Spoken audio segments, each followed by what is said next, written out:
नमस्कार सर। नमस्कार। नमस्कार सर। कैसे हैं? हेलो। सर नमस्कार। नमस्कार मैडम। नमस्कार। बहुत बहुत नमस्कार स्वागत है मैडम। सर आपका। आप आप मैडम सुन पा रहे हैं हमको पूरी तरह से? हाँ सर, आपकी आवाज बिल्कुल क्लियर है सर। जी जी मैडम। जी, आपका सर बहुत बहुत तो स्वागत शुरू है किया आज जाए। के सत्र में। आज के इस सत्र का जी। दूसरा लेक्चर जो हमारे रिसोर्स पर्सन है डॉक्टर सुदीप कुमार सिंह जी। सर भी Maharana Pratap government PG college Hardoi से हैं। और आज का जो टॉपिक सर हमारे साथ साझा करेंगे वो है factors affecting educational supervision. Educational supervision के मीनिंग कंसेप्ट पर कुछ बात हम लोग एक पिछले लेक्चर में भी डॉक्टर कर चुके हैं। तो आज के इस सत्र की चर्चा में उसके आगे की बात करने के लिए हमारे साथ सुधीर सिंह जी मौजूद हैं। मैं सर का अपने महाविद्यालय परिवार की ओर से, अपने स्टाफ मेंबर्स की ओर से, अपने विद्यार्थियों की ओर से हार्दिक स्वागत, अभिनंदन और वंदन करती हूँ sir. Sir over to you, Sudhir Singh sir. Thank you madam. सबसे पहले तो मैडम आपको बहुत बहुत धन्यवाद। आपकी महाविद्यालय की आदरणीय प्राचार्य डॉक्टर परिणीता सिंह को मैं विशेष धन्यवाद देता हूं कि आपने हमको इस व्याख्यान के लिए आमंत्रित किया। पूरे महाविद्यालय परिवार को, पूरी ऑर्गेनाइजिंग टीम को भी मैं धन्यवाद देता हूं कि आपने हमको इसके लिए किया। अब मैं सीधे अपने विषय पे आता हूं। जैसा कि मैडम आपने हमको जो टॉपिक दिया था, जो आज की चर्चा का मुख्य विषय था, वो था शैक्षिक पर्यवेक्षण को प्रभावित करने वाले कारक, फैक्टर अफेक्टिंग एजुकेशनल सुपरविजन। तो चूंकि ये सेशन में हमारे सारे विद्यार्थी भी उम्मीद करते हैं चुके हैं, और मैं अब इस चीज को शुरू करता हूँ। सबसे पहले प्रिय छात्रों, अगर आप किसी विद्यालय के बारे में कोई धारणा पैदा करते हैं, कोई धारणा या कोई जिज्ञासा अपने अंदर उत्पन्न करते हैं, सभी छात्रों से अनुरोध है कि वो अपने फोन को म्यूट कर लें, तभी आप हमको अच्छे से सुन पाएंगे। तो जब हम किसी विद्यालय के बारे में कोई धारणा बनाते हैं तो किस आधार पे बनाते हैं? हम सबसे पहले वो आधार देखते हैं कि विद्यालय में बुनियादी सुविधाएं क्या क्या हैं, वहाँ का शिक्षक कैसा है, वहाँ का भवन कैसा है, वहाँ की टीचिंग स्ट्रेटजी क्या है, वहाँ की शिक्षण विधियां क्या है, वहाँ का करिकुलम किस ढंग से है, वहाँ की को करिकुलर एक्टिविटी कैसी है। उस आधार पे हम निर्णय लेते हैं कि अमुक विद्यालय हमारे लिए अच्छा होगा। तो आज का जो टॉपिक है कि हम शैक्षिक पर्यवेक्षण के उन कौन बिंदुओं पर चर्चा करें कि जो हमको प्रभावित करते हैं। तो सबसे पहले हम चर्चा करते हैं कि पर्यवेक्षण है क्या। पूर्व के व्याख्यान में आप लोग पढ़ चुके होंगे कि शैक्षिक पर्यवेक्षण, जिसका अंग्रेजी में आप लोग कहते हैं कि सुपरविजन, मतलब एक ऐसी विजन जो सुपर हो। इसी शब्द में ही पर्यवेक्षण छिपा हुआ है। पर्यवेक्षण आज से नहीं, बहुत काल से हुआ था। जब से सृष्टि है तब से हम पर्यवेक्षण का काम करते हैं। आप दर्शन भी पढ़ते हो, वहां कहा जाता है कि हम का अपना एक दृष्टिकोण है। एक व्यक्ति एक ही चीज को देखने वाले का नजरिया अलग अलग हो सकता है। उसी तरह से जब व्यक्ति अपनी उच्चतम दृष्टि से किसी स्थिति का आकलन करता है, किसी स्थिति का विश्लेषण करता है, तब वह उस स्थिति के बारे में सही निर्णय ले पाता है। और इसी के आधार पे हमारी पर्यवेक्षण विधि डेवलप हुई, सुपरविजन मेथड आया। जी का भी एक थ्योरी आई थी कि पर्यवेक्षण जो है वो शिक्षण का सबसे बड़ा आधार है। यदि हम यत्न पूर्वक सही ढंग से पर्यवेक्षण करें तो हमको बहुत सी चीजें जो है स्वतः दिखाई पड़ती हैं। यानी पर्यवेक्षण का सीधा सीधा संबंध होता है एक ऐसी दृष्टि जो वास्तविक स्थिति का यथार्थ आकलन कर सके। मैं पुनः इस चीज को रिपीट कर रहा हूं कि पर्यवेक्षण का एक सामान्य आशय होता है जो किसी परिस्थिति का उच्चतम विश्लेषण करके उसके बारे में एक न्याय संगत निर्णय ले सके, यानी एक क्लियर जस्टिफाई आइडिया डेवलप हो सके किसी भी सिचुएशन के लिए। एक और पर्यवेक्षण की बात है, और टॉपिक हमारा है क्योंकि शैक्षिक पर्यवेक्षण की बात है, तो शैक्षिक परिस्थितियों में जो पर्यवेक्षण किया जाता है, शैक्षिक परिस्थितियों में जो सुपरविजन होता है, वह शैक्षिक पर्यवेक्षण होता है। अब शैक्षिक पर्यवेक्षण से आशय क्या है? शैक्षिक पर्यवेक्षण में वे कौन कौन सी बातें मुख्य रूप से सम्मिलित होती हैं। एक डिफिनीशन से है, मैं इस डिफिनीशन को थोड़ी सी चर्चा करना चाहता हूँ, हालांकि परिभाषाएं बहुत महत्वपूर्ण नहीं होती हैं। एडम्स एंड डिक्के की एक डिफिनेशन थी, educational supervision is planned programme. Educational supervision is planned programme for improvement of the instructions, यानी शैक्षिक पर्यवेक्षण शिक्षण को सुधारने का एक सुनियोजित कार्यक्रम है। इस परिभाषा को सभी बच्चे ध्यानपूर्वक ध्यान से सुनेंगे। शैक्षिक पर्यवेक्षण शिक्षण को सुधारने का एक सुनियोजित कार्यक्रम है। ये एडम्स एंड डिक्के की डिफिनीशन थी।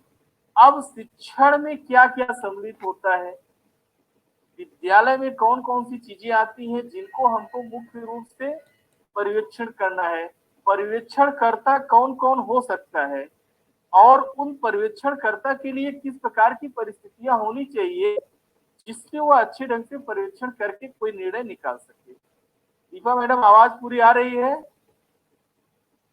Hello hello.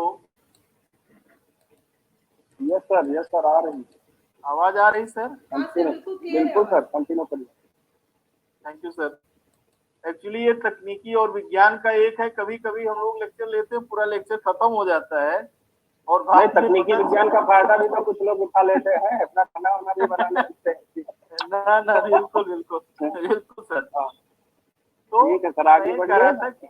जी जी, विद्यालय परिस्थिति में वो कौन कौन सी चीजें हैं जिनको हमको सुपरविजन करना है, और वह पर्यवेक्षण करता कौन कौन हो सकता है, और किन सिद्धांतों पर पर्यवेक्षण होता है।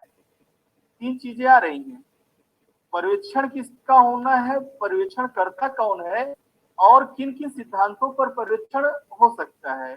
इसको समझने के बाद ही हम समझ पाएंगे कि सुपरविजन को प्रभावित करने वाले फैक्टर कौन कौन से हैं। तो सबसे पहले बात करते हैं हम कि पर्यवेक्षण किन चीजों का करना है।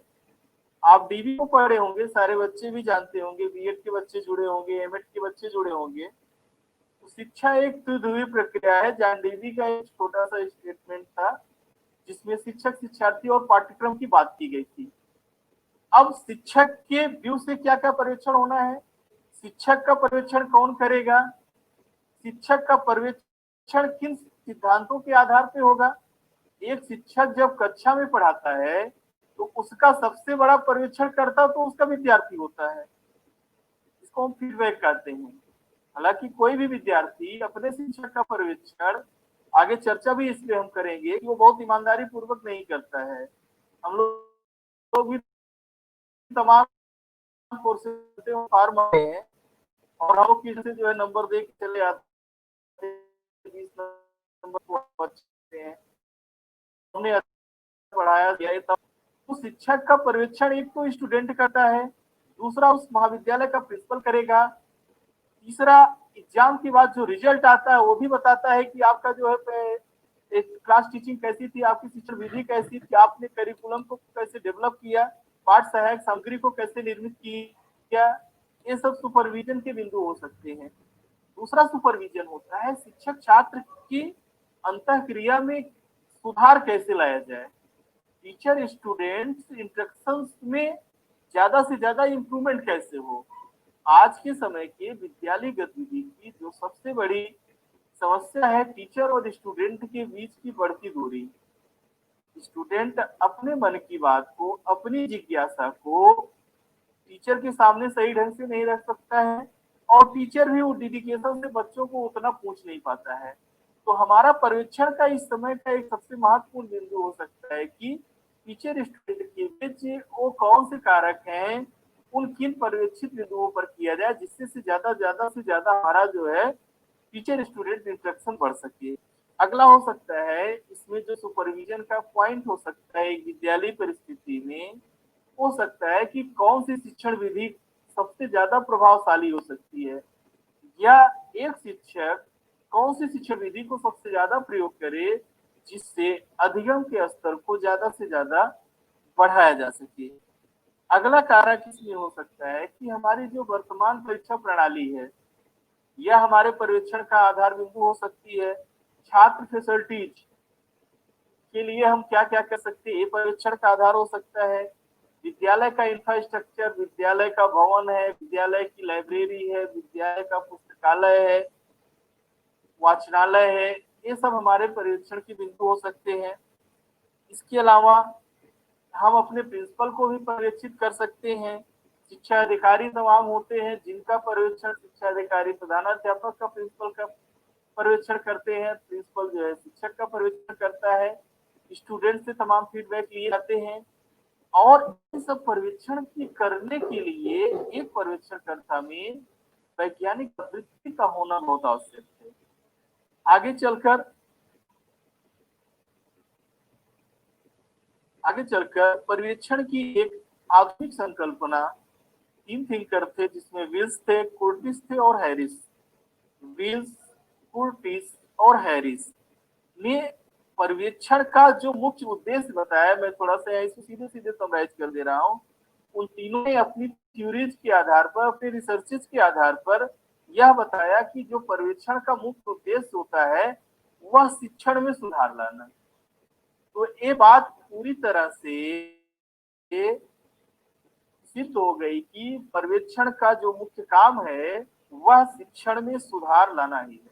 यह हम कह सकते हैं कि शिक्षण अधिगम प्रक्रिया में सुधार लाना, उसमें विकास करना, उसको जो है शोधित करना, उसको संसाधित करना ही जो है पर्यवेक्षण का मुख्य विषय वस्तु हो सकता है।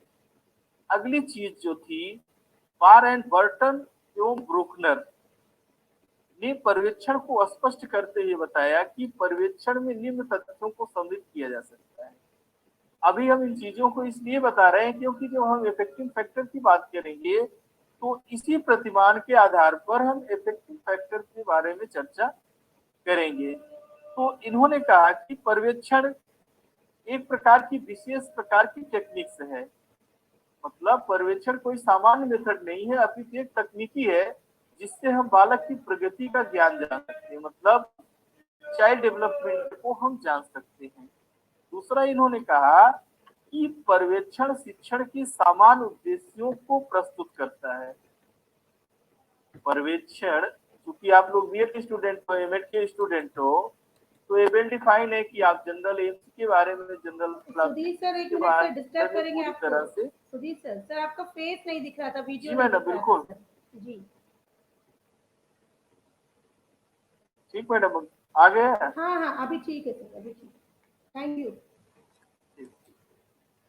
Okay madam. तो पर्यवेक्षण जो है यह शिक्षा के सामान्य उद्देश्यों को निर्देशित करता है। मतलब शिक्षा के सामान्य उद्देश्यों को हम कैसे प्राप्त कर सकते हैं उसको निर्देशित करता है।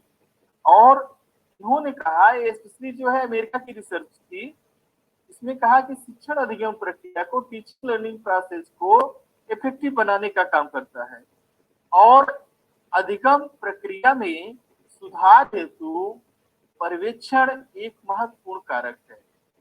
उपयुक्त तथ्यों को ध्यान में रखते हुए पर्यवेक्षण समग्र अध्ययन अध्यापन की प्रक्रिया को प्रभावित करता है, जिसमें विद्यार्थी, शिक्षक, प्रशासक और समाज का हर व्यक्ति सम्मिलित होता है। इस चीज को मैं पुनः रिपीट कर रहा हूँ कि पर्यवेक्षण समग्र अध्ययन अध्यापन की प्रक्रिया को प्रभावित करता है, जिसमें विद्यार्थी, शिक्षक, प्रशासक, सभी प्रकार के शिक्षा अधिकारी एवं समाज का हर व्यक्ति सम्मिलित होता है। ऐसा नहीं है कि पर्यवेक्षण केवल विद्यालय के अंदर ही है, विद्यालय के बाहर भी है। जब लोग रोड पे चर्चा करते हैं, सड़क पे चर्चा करते हैं, समाज में चर्चा होती है कि वह विद्यालय तो बहुत अच्छा है, वह विद्यालय खराब है, वहाँ के टीचर बहुत अच्छे हैं, उस विद्यालय का इंफ्रास्ट्रक्चर बहुत अच्छा है, वहाँ की सुविधाएं बहुत अच्छी हैं। इस चर्चा का विषय कहाँ पे होता है? सोसाइटी में होता है। यानी कहीं ना कहीं हमारा पर्यवेक्षण अप्रत्यक्ष रूप से समाज भी कर रहा है।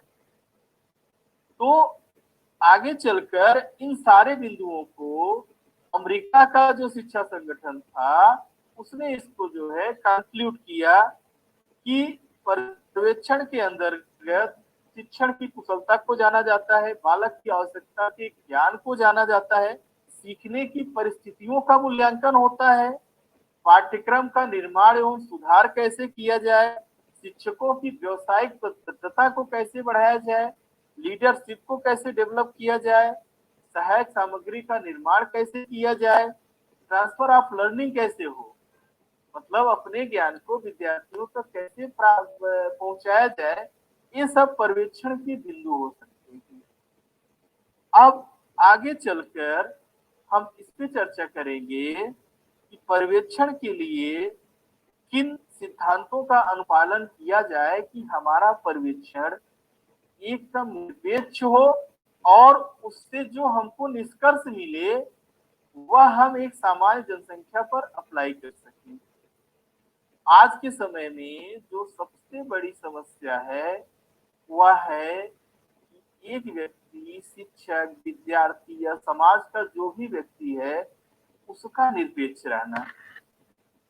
अगर आप में निरपेक्षता का गुण नहीं है तो आप निरपेक्ष पर्यवेक्षण नहीं कर सकते हैं और उसके बाद जो परिणाम प्राप्त होता है वह और भयावह होता है, नुकसानदायी होता है। हर व्यक्ति अपनी एक सामान्य आइडियोलॉजी बना लेता है, सामान्य मापदंड बना लेता है। सभी लोग डिफरेंट पृष्ठभूमि के होते हैं, डिफरेंट समाज समुदाय के होते हैं, डिफरेंट धर्म के होते हैं, डिफरेंट जाति के होते हैं, विभिन्न क्षेत्रों से आते हैं। तो कहीं ना कहीं वो चीजें हमारे विचार को प्रभावित करती हैं। जो पर्यवेक्षण में सापेक्षता का एक कारण होता है, सापेक्ष निरपेक्ष आप लोग समझ रहे हैं, मतलब आप विषयगत हो जाते हैं, वो चीजें आपको प्रभावित करती हैं। इसलिए एक पर्यवेक्षण करता, जो भी पर्यवेक्षण करता हो, मैं पार्टिकुलर इसको कैटेगरी में नहीं कर रहा हूँ, पर्यवेक्षण करता कोई भी हो सकता है, वो आपका प्रिंसिपल भी हो सकता है, आपका विद्यार्थी हो सकता है, आप खुद पर्यवेक्षण हो सकते हैं, खुद अपना आत्म विश्लेषण कर सकते हैं, अपने बारे में निर्णय ले सकते हैं, अपनी टीचिंग मेथड्स के बारे में जान सकते हैं। क्योंकि एक टीचर सबसे ज्यादा प्रसन्न तब होता है जब वह ईमानदारी पूर्वक अपना अध्यापन कार्य करता है। तो हम चर्चा करते हैं कि कौन से सिद्धांत हो सकते हैं जो पर्यवेक्षण के लिए आवश्यक है। तो इसका एक फार्मूला होता है DSTHAR। फार्मूला को ध्यान से सुनिएगा, किन सिद्धांतों पर पर्यवेक्षण होना चाहिए। DSTHAR, एक बार पुनः मैं रिपीट कर रहा हूं, DSTHAR। मीन्स होता है डेमोक्रेसी, डेमोक्रेटिक सिस्टम।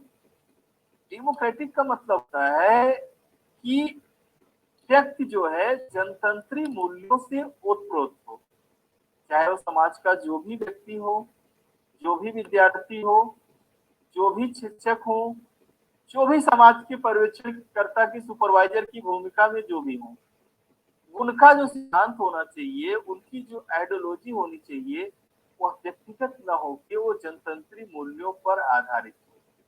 पहले सिद्धांत का पालन करना चाहिए।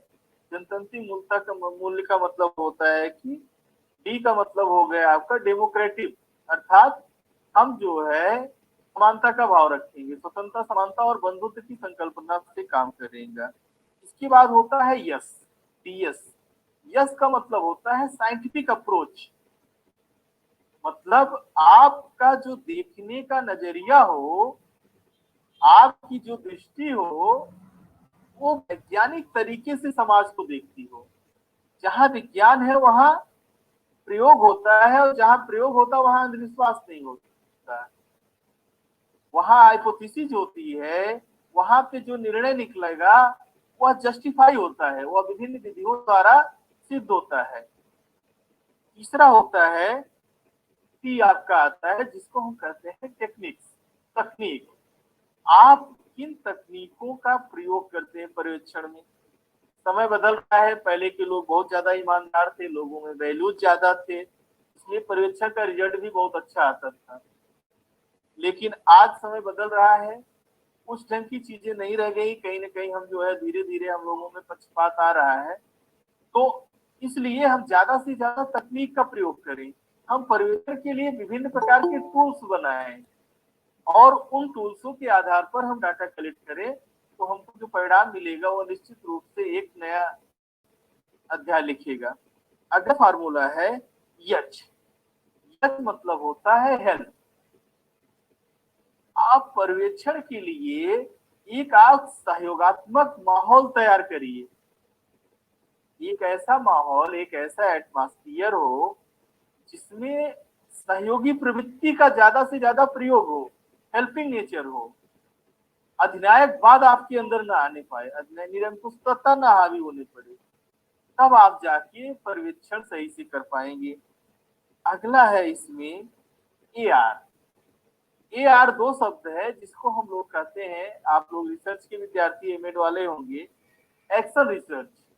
समय समय पर आपको एक्शन रिसर्च करना चाहिए।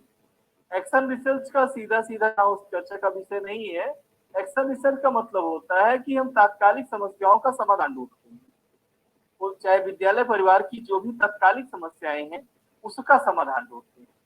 तो जो मैंने आपको ये सिद्धांत बताया, फार्मूला आपको बताया DSTHAR का, इस फार्मूले के आधार पर हम पर्यवेक्षण करते हैं और इसके आधार पर हमने जो एक निष्कर्ष निकाला कि शैक्षिक पर्यवेक्षण को कौन कौन से कारक हैं जो प्रभावित कर सकते हैं, उन कारकों की सूची हम आपके सामने चर्चा करनी शुरू करते हैं।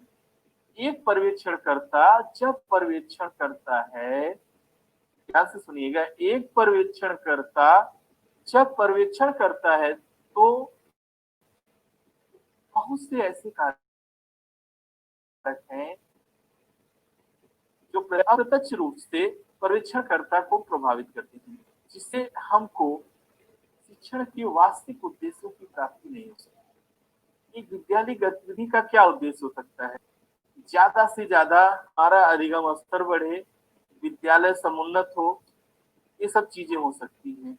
अब हम उन फैक्टर्स पे चर्चा करेंगे जो हमारा मुख्य टॉपिक भी था, कि वो कौन से कारक हैं जो एजुकेशनल सुपरविजन को प्रभावित कर सकते हैं या करते हैं। हमको उन कारकों को समझना है, जानना है और उन कारकों को दूर करना है, क्योंकि सबसे बड़ा पर्यवेक्षणकर्ता शिक्षक शिक्षार्थी है। अगर आप अपना स्वतः पर्यवेक्षण नहीं कर पा रहे हैं तो आप दूसरे का पर्यवेक्षण नहीं कर पाएंगे। यदि आप अपने प्रति निरपेक्ष नहीं हो पा रहे हैं तो आप दूसरे के प्रति निरपेक्ष कैसे रह पाएंगे? इसलिए पर्यवेक्षण के लिए निरपेक्षता सबसे बड़ा गुण है। तो पहला कारक आपका आता है शारीरिक एवं मानसिक स्वास्थ्य। अरविंद घोष जी की एक डिफिनेशन थी जिसमें उन्होंने कहा था कि शरीरम खल धर्म साधनम, शरीरम खल धर्म साधनम, अर्थात से ही धर्म की रक्षा होती है। जब शरीर से धर्म की रक्षा हो रही है तो हमको पर्यवेक्षण के लिए शारीरिक रूप से स्वस्थ होना चाहिए और मानसिक रूप से स्वस्थ होना चाहिए। दोनों की डिफिनेशन अलग है। शारीरिक रूप से स्वस्थ होने का मतलब आप किसी बीमारी से ग्रसित ना हो, किसी ऐसे रोग से ग्रसित ना हो, और मानसिक रूप से स्वस्थ होने का मतलब आप जो है हर परिस्थिति का न्याय संगत ढंग से विश्लेषण कर सकें। यानी जिस चीज को भी आप देख रहे हैं, दृष्टि अलग अलग होती है। सब एक ही चीज को कई लोग जब देखते हैं और उसके आधार पर जब निष्कर्ष निकाला जाता है तो सबका अलग हो जाता है, दृष्टिकोण जो होता है अलग अलग हो जाता है। आप समाज में देखते होंगे तमाम चीजें हैं, एक ही चीज को लोग डिफरेंट तरीके से एनालिसिस करते हैं। हरमन रोसा को आप लोगों ने पढ़ा ही होगा, एक ही कहानी आप लोग पढ़ते हो, उस कहानी का जब निष्कर्ष निकलते हो तो नाना प्रकार की चीजें निकलती हैं। कोई रस्सी को सांप समझता है, कोई सांप को रस्सी समझ लेता है। अंतर किस चीज का है? दृष्टिकोण का। और आपका दृष्टिकोण उच्चतम तब होगा, आपका दृष्टिकोण न्याय संगत तब होगा, आपका दृष्टिकोण निरपेक्ष तब होगा जब आप शारीरिक और मानसिक रूप से स्वस्थ रहेंगे। अगर आप मानसिक रूप से बीमार हैं, मानसिक रूप से संकुचित हैं, अगर आपके अंदर ही वो पुराग्रह है, आपका जो अचेतन मन है वो ईड से ज्यादा प्रभावित है, तो निश्चित रूप से आपका पर्यवेक्षण गलत होगा। आप जो बारे में निर्णय लेंगे वह गलत होगा।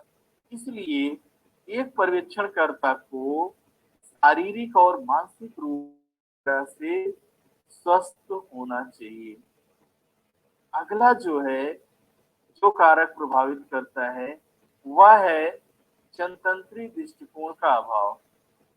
पीछे मैंने वाला पॉइंट ही जब चर्चा की थी सिद्धांत में, तो मैंने डी की बात की थी, मतलब डेमोक्रेटिक अप्रोच आपकी होनी चाहिए। अब आप देखते होंगे कोई विद्यार्थी अपनी जाति का हो गया, कोई विद्यार्थी अपने क्षेत्र का हो गई, कोई विद्यार्थी हमारा फ्री हो गया, कोई विद्यार्थी जो है हमको पैसा दे देता है, कोई विद्यार्थी और प्रलोभन दे देता है, कोई विद्यार्थी हमारा सारा काम करता है। तो ये सब चीजें कहीं प्रभावित न करें, इसलिए कक्षा में सबसे बढ़िया जो शिक्षण माना गया है वो जनतंत्री शिक्षण ही माना गया है, मतलब जिसमें शिक्षक और छात्र की सहभागिता पूरी तरह से सम्मिलित होती है, यानी टीचर और स्टूडेंट पूरी तरह से इसमें इन्वॉल्व होते हैं। इसलिए पर्यवेक्षणकर्ता को जनतंत्री दृष्टिकोण को अपनाना चाहिए। जनतंत्री दृष्टिकोण का मतलब यही होता है कि समदृष्टि, समान दृष्टि, अर्थात जो एक मुहावरा है, सबको एक ही आंख से देखना। आप लोगों ने हिंदी में एक मुहावरा पढ़ा होगा कि सबको एक आंख से देखना। एक से आंख से देखने का मतलब हुआ कि सबके साथ समान व्यवहार करना। मेरे लिए सारे विद्यार्थी फ्री हो सकते हैं, प्रिंसिपल के लिए सारे शिक्षक फ्री हो, प्रिंसिपल सबके लिए समान मापदंड पर काम करे। पहले यही बात परिवार में भी लागू होती थी, मुखिया परिवार के सारे सदस्यों के साथ समान व्यवहार करता था, तो परिवार ज्यादातर हमारे जो थे ज्वाइंट थे। लेकिन आज क्या है, कहीं कहीं डिस्क्रिप्शन आ रहा है तो परिवार टूट रहे हैं। वही चीज विद्यालय में लागू होती है। विद्यालय तो आपका एक उपवन है, एक बगीचा है। अगर वहां किसी पौधे को आप ज्यादा पानी खाद देंगे, किसी को कम देंगे, तो इसका प्रभाव दिखेगा। इसलिए पर्यवेक्षणकर्ता में जनतंत्री मूल्यों का होना सबसे परम आवश्यक गुण है। अगर यह गुण है तो निश्चित रूप से जब वह पर्यवेक्षण करेगा तो उसका जो परिणाम प्राप्त होगा वह विकास की एक नई परिभाषा को लिखेगा, चाहे वो शिक्षण से संबंधित हो, चाहे वह विद्यालय से संबंधित हो। अगली बात इसमें करते हैं समायोजन की क्षमता का। एक कारक ये भी है कि पर्यवेक्षणकर्ता में समायोजन किस स्तर का है। पर्यवेक्षण वह किन परिस्थितियों में कर रहा है, उन परिस्थितियों में अपने को किस ढंग से समायोजित कर रहा है। अगर उसमें समायोजन की क्षमता नहीं है, यदि उसको अच्छे और बुरे में अपने को एडजस्ट करने की क्षमता नहीं है, देश काल परिस्थिति के अनुसार उसे अपने में एडाप्ट करने का गुण नहीं है, तो अच्छा पर्यवेक्षणकर्ता नहीं हो सकता। इसलिए एक अच्छे पर्यवेक्षणकर्ता में समायोजन का गुण होना बहुत ही महत्वपूर्ण कारक है। ध्यान दीजिएगा, एक अच्छे पर्यवेक्षणकर्ता में समायोजन होना आवश्यक कसौटी है। अगली बात हम इसमें करते हैं कि रचनात्मक अवृत्ति का न होना। पर्यवेक्षणकर्ता में रचनात्मक अवृत्ति का अभाव नहीं होना चाहिए। यदि रचनात्मक अवृत्ति का अभाव है तो निश्चित रूप से वह उसके पर्यवेक्षण को प्रभावित करेगा। क्योंकि यहाँ पे हम शिक्षक बिरादरी ही इकट्ठा है और जो हमारे विद्यार्थी हैं वो भी शिक्षक ही है, बस अंतर है कि वो ट्रेनिंग टीचर है, हम लोग जो है एक स्टेप आगे हैं। तो जब आप बतौर शिक्षक पर्यवेक्षण की भूमिका में आए तो आपको दकियानूसी परंपराओं का त्याग करना पड़ेगा। अक्सर होता क्या है, हम शिक्षकों में भी एक डिमेरिट्स होती है, फैक्टर होता है जिसको आप लोग बच्चे अक्सर चर्चा करते हैं, ईगो का। इगोइस्ट होना अच्छी बात है, लेकिन अपनी ही बात को सत्य सिद्ध करना, किसी नए इनोवेशन को न स्वीकार करना, किसी परिवर्तन को न समझना, किसी बच्चे की जिज्ञासा को न समझना, किसी बच्चे की रचनात्मक आवृत्ति को न समझना, किसी बच्चे की क्रिएटिव पॉइंट को न देखना, किसी शिक्षक के परिवर्तनवादी या सकारात्मक सुझावों की अवहेलना करना। कभी कभी हम लोग ऐसे काम करते हैं विद्यालय में, तमाम ऐसे जो है रचनात्मक काम लाने की, वर्क लाने की कोशिश करते हैं, रचनात्मक क्रियाकलाप लाने की कोशिश करते हैं, लेकिन कहीं ना कहीं हम अपने उच्च अधिकारियों द्वारा या जो हमारा सरकारी मखड़जाल है उसके नाते नहीं कर पाते हैं। तो एक पर्यवेक्षणकर्ता को, चाहे वो हमारा प्रिंसिपल हो, चाहे मैं हूँ, चाहे विद्यार्थी हो, कोई शिक्षा अधिकारी हो, उसको अपने अधीनस्थ की रचनात्मक आवृत्तियों को देखना चाहिए, समझना चाहिए, परखना चाहिए, उसको प्रयोग का अवसर देना चाहिए। हो सकता है कि वही रचनात्मक सुधार जो है वह उस विद्यालय की, उस व्यक्ति की, उस महाविद्यालय की, उस संस्था की स्थिति परिस्थिति को बदल दे, नया आविष्कार हो जाए। क्योंकि जब कोई नई चीज आती है, जब कोई परिवर्तन आता है, तो एक बार स्वीकार करने में सबको दिक्कत होती है। इसलिए पर्यवेक्षणकर्ता को हमेशा सकारात्मक परिवर्तनों को स्वीकार करने के लिए तैयार रहना चाहिए। इसलिए एक पर्यवेक्षणकर्ता में रचनात्मक आवृत्ति का होना एक महत्वपूर्ण कारक है। अगला है इसमें तकनीकी का कम ज्ञान होना। आज का समय तकनीक का युग है, विशेषकर इस कोविड काल में तकनीक का प्रयोग शायद शिक्षण अधिगम प्रक्रिया में सबसे ज्यादा हुआ। हम आप अगर आज जुड़े हैं तो ये कहीं न कहीं तकनीक का ही प्रभाव है। तो आज के समय में तकनीक एक मांग है, तकनीक एक नीड्स है, चाहे वो एजुकेशन सेक्टर हो, चाहे जो भी सेक्टर हो। तो अगर एक शिक्षक को इन टेक्निक्स का नहीं ज्ञान है, इन टेक्निक्स के बारे में वो सही से नहीं जान रहा है, इन टेक्निक्स के आधार पर वह सुपरविजन टूल्स को नहीं बना पा रहा है, तो वह सही ढंग से पर्यवेक्षण नहीं कर सकता। इसलिए एक शिक्षक को पूरी तरह से टेक्नोलॉजी से दक्ष होना चाहिए और उन टेक्नोलॉजी के आधार पर वह सुपरविजन टूल्स बना सके। किन टूल्स के आधार पर हमको पर्यवेक्षण करना है और उस पर्यवेक्षण के आधार पर प्राप्त आंकड़े को हम जो है कैसे एनालिसिस करके जो है निष्कर्ष प्राप्त करें। अगला इसमें है, जो अगला महत्वपूर्ण कारक है वह है सहयोगात्मक प्रवृत्ति का अभाव। एक जो महत्वपूर्ण कारक है, एक महत्वपूर्ण फैक्टर है जो पर्यवेक्षण को प्रभावित करता है, वह है सहयोगात्मक प्रवृत्ति का कम होना। अक्सर टीचर स्टूडेंट के बीच जो डिस्टेंस बढ़ती है, मैं टीचर हूँ तुम विद्यार्थी हो, एक भाव आता है ना, टीचर स्टूडेंट कैसे समान हो सकता है, कैसे दोनों साथ साथ रह सकते हैं। वो समय बदल गया है। अब टीचर स्टूडेंट को साथ साथ मिलकर काम करना होगा।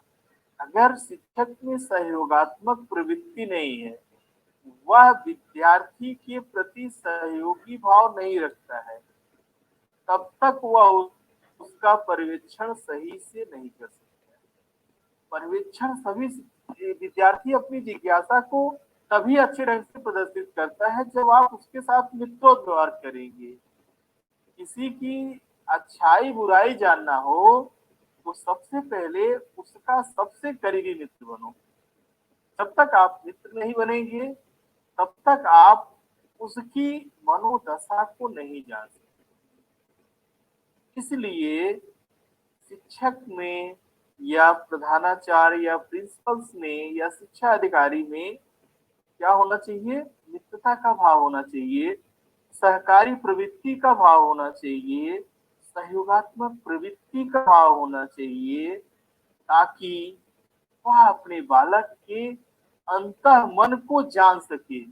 उनकी अंतःकरण में क्या है उनके अंतःहृदय में क्या है, उनके अंतःहृदय के व्यूज क्या है, उसको जब आप पहचानेंगे तब आप अच्छे पर्यवेक्षणकर्ता की भूमिका में आएंगे। वरना डरा हुआ विद्यार्थी हमेशा शिक्षक की प्रशंसा ही करता है, डरा हुआ शिक्षक हमेशा प्रिंसिपल की प्रशंसा करता है, डरा हुआ शिक्षा अधिकारी हमेशा पक्षपातपूर्ण निर्णय लेता है। इसलिए ये तभी पर्यवेक्षण न्याय संगत हो सकता है जब आप जो है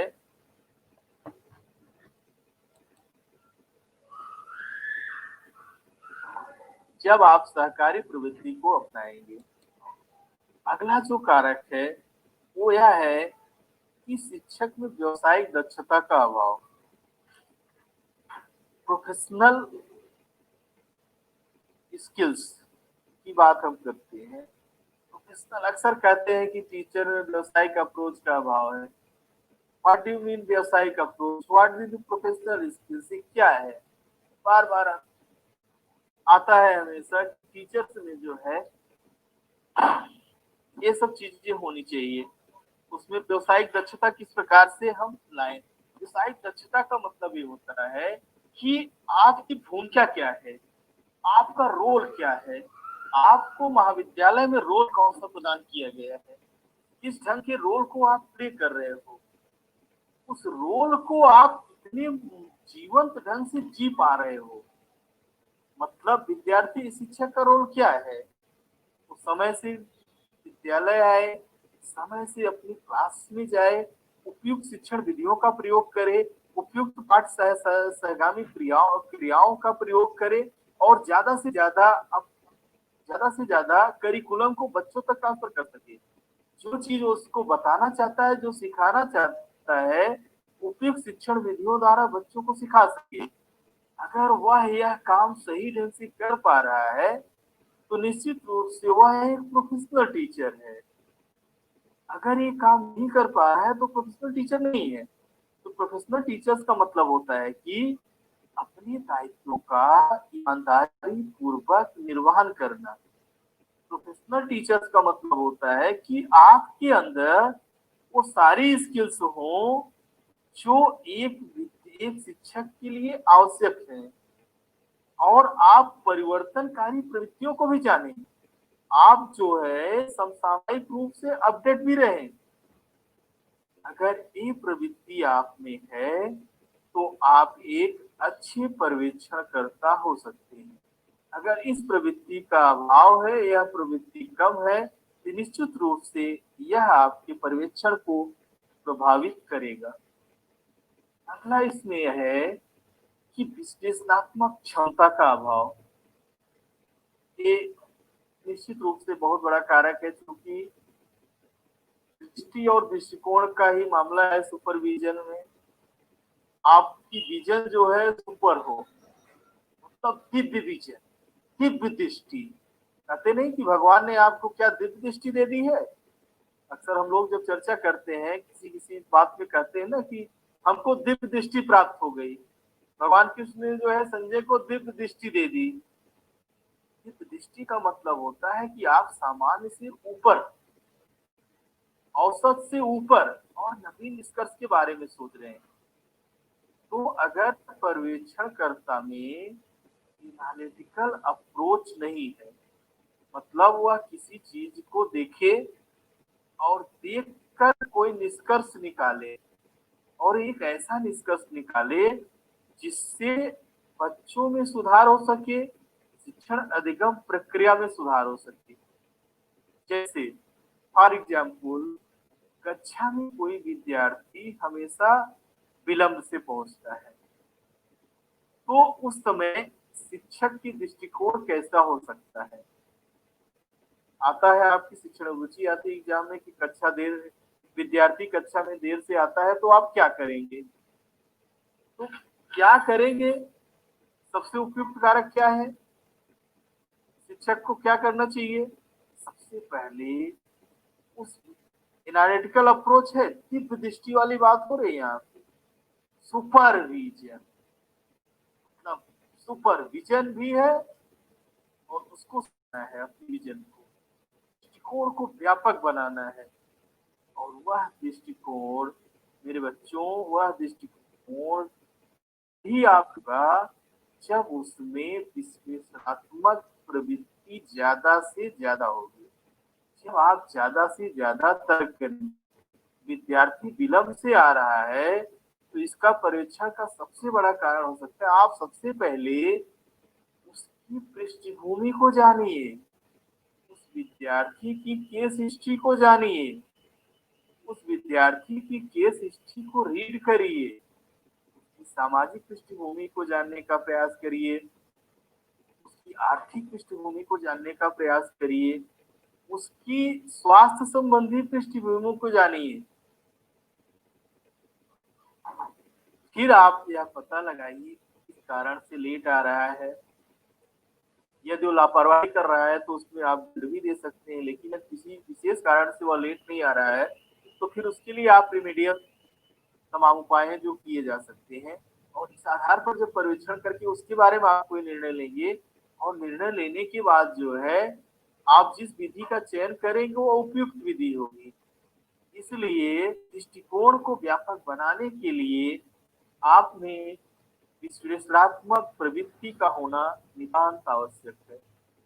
अगला एक जो सबसे गलती हो जाती है, चाहे जो जिस पद पे हो, अधिनायक प्रवृत्ति का उत्पन्न होना। अधिनायक प्रवृत्ति का मतलब होता है हिटलरशाही, सामान शब्द समझ लो, तानाशाही, तानाशाही या ऑटोक्रेसी कर सकते हो आप। ये सबके अंदर आ जाता है। ये ऐसी बीमारी है, ये ऐसी बीमारी है, इसको आने में जरा सा भी समय नहीं लगता और पता नहीं चलता है। शिक्षक हो, चाहे प्रिंसिपल हो, चाहे कोई शिक्षा अधिकारी हो या समाज का कोई और वर्ग, तो ये जो अधिनायक प्रवृत्ति है आपको निरपेक्ष पर्यवेक्षण करने नहीं देती। नहीं, आपको यही करना है, आपको यही करना, आप कुछ न्याय देते हो, आप कहते हो कि इस पे ऐसे टिक कर दो। आपको फीडबैक फॉर्म मिलता है, कहते हैं हाँ ठीक है, ये सही है, सही है, सही है, सही है, आपने कर दिया। गुरुजी का स्कोर मिल गया 30 में 30, यानी गुरुजी जो है बहुत अच्छे हैं। हमको फीडबैक फॉर्म मिलता है, हम लोग भी यही करते हैं। सभी लोग कैसे करते हैं? क्या कभी आपने सोचा कि हमको फीडबैक ईमानदारी पूर्वक करना चाहिए? लेकिन गुरुजी का डर है, गुरुजी के पास पेटकल के नंबर है, अगर हम उनके नंबर कम करेंगे तो गुरुजी जो है हमारे नंबर को कम कर देंगे। जब पर्यवेक्षण में अधिनायकवाद की प्रवृत्ति का आ जाती है, जब मनोवैज्ञानिक डर हमारे अंदर आ जाता है, तो हम पर्यवेक्षण सही ढंग से कर नहीं सकते। तमाम चीजें है कि अमुक विद्यालय की रिपोर्ट तैयार करिए, अमुक शिक्षक की रिपोर्ट तैयार करिए, अपने विद्यार्थियों को रिपोर्ट तैयार करिए, तो कहीं ना कहीं हम सापेक्ष होने लगते हैं। इसलिए पर्यवेक्षण में अधिनायकवाद की प्रवृत्ति नहीं होनी चाहिए, बल्कि कौन सी प्रवृत्ति होनी चाहिए? हमारी प्रवृत्ति उदारवादी होनी चाहिए। हम लिबरल टेंडेंसी को, लिबरल अप्रोच को अपनाएं, तब जाके हम सही ढंग से पर्यवेक्षण कर सकते हैं। अगर हमारी लिबरल अप्रोच नहीं है तो हमको वास्तविकता दिखाई नहीं देगी, क्योंकि पर्यवेक्षण मतलब देखने का ही काम है। यदि आपका आचरण लिबरल नहीं है, आपका व्यवहार लिबरल नहीं है, तो आप कुछ भी प्राप्त नहीं कर सकते, ना कोई आप निष्कर्ष निकाल सकते। जैसे अन्य तमाम ऐसे कारक हैं जो हमारे पर्यवेक्षण को प्रभावित करता है, जैसे आपके धार्मिक कारक हुए, हम किस धर्म के हैं, किस समुदाय के हैं, कहीं ना कहीं ये भी हमारे पर्यवेक्षण को प्रभावित करती है। हमारी सामाजिक पृष्ठभूमि क्या है, हमारा जाति फैक्टर क्या है, हमारी मनोवैज्ञानिक टेंडेंसी क्या है, हमारा राजनीतिक दृष्टिकोण क्या है, ये सब भी हमको पर्यवेक्षण में निर्णय लेने में प्रभावित करते हैं। हम किस पार्टी से बिलोंग करते हैं, किसके हैं, ये सब चीजें डायरेक्ट, इनडायरेक्ट, प्रत्यक्ष, अप्रत्यक्ष रूप से हमारे पर्यवेक्षण को प्रभावित करते हैं। तो सारांशतः हम यही कर सकते हैं कि प्रयोग जितने कारकों की चर्चा हुई, यदि इनका हम अपने पर्यवेक्षण से हटा दें या इन बाधाओं को हम दूर कर दें या न्यूनतम कर लें, उसके बाद जो हम पर्यवेक्षण करेंगे तो हमको एक बेहतर परिणाम प्राप्त होगा। शैक्षिक पर्यवेक्षण भी हमेशा सकारात्मक चीजों को ही हमको स्वीकार करना चाहिए, सकारात्मक पहलुओं को स्वीकार करना चाहिए। एक पर्यवेक्षणकर्ता को समावेशी दृष्टिकोण को अपनाना चाहिए, ताकि जब वह समावेशी दृष्टिकोण रखेगा तो निश्चित रूप से उसकी दृष्टि जो होगी वो दिव्य होगी। दृष्टि को दिव्य बनाना ही जो है सच्चा पर्यवेक्षण है, और तभी हम विद्यालय के शैक्षिक क्रियाकलापों में वास्तविक सुधार ला सकते हैं।